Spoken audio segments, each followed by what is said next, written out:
मैं काम में विश्वास रखता हूँ, ये कहना है पूर्व मंत्री हरक सिंह रावत का। हरक सिंह रावत ने कभी किसी से कुछ मांगा हो या न मांगा हो, लेकिन सीबीआई इन दिनों उनसे जवाब जरूर मांग रही है। जवाब पाखरो सफारी घोटाले में, जवाब अवैध तरीके से पेड़ काटने के मामले में, और इसीलिए हरक सिंह रावत खुद को शिकंजे से बचाने के लिए नए नए सियासी शिकवे चल रहे हैं, नई नई तरकीब अपना रहे हैं।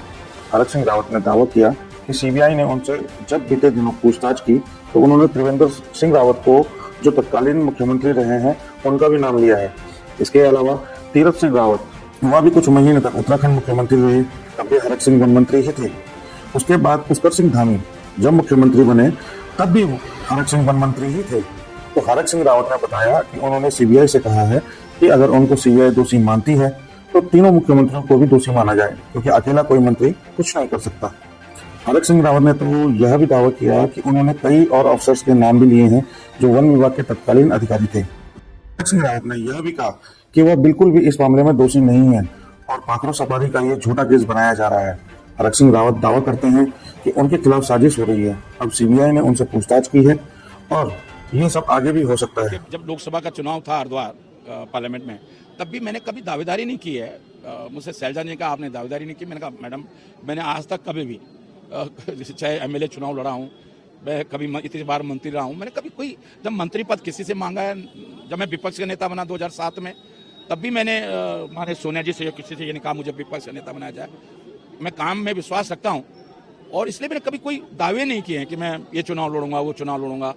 और अब मैं विधायक के चुनाव, मंत्री और ये सब, मतलब मैं सोचता हूँ कि आपको भी मालूम है कि जिस उम्र में लोग युवा कांग्रेस के अध्यक्ष बनते थे, उस उम्र में उत्तर प्रदेश में मंत्री रहा। क्या होगा, जांच किस तरफ जाएगी, यह भी एक बहुत बड़ा सवाल है।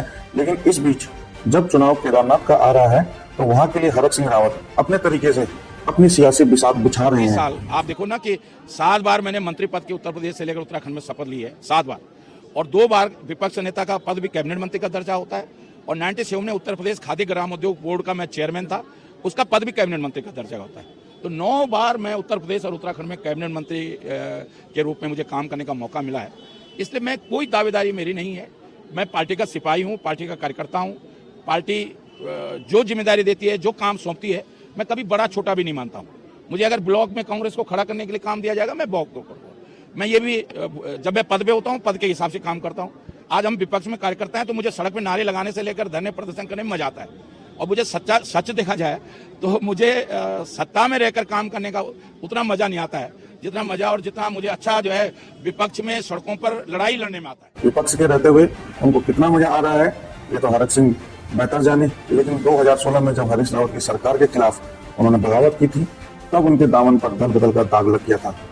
2022 आते आते फिर वह कांग्रेस में लौट आए। लेकिन सीबीआई की जांच और केदारनाथ उपचुनाव के बीच हरक सिंह रावत का भविष्य क्या होगा, इसे लेकर दिलचस्पी जरूर बनी हुई है।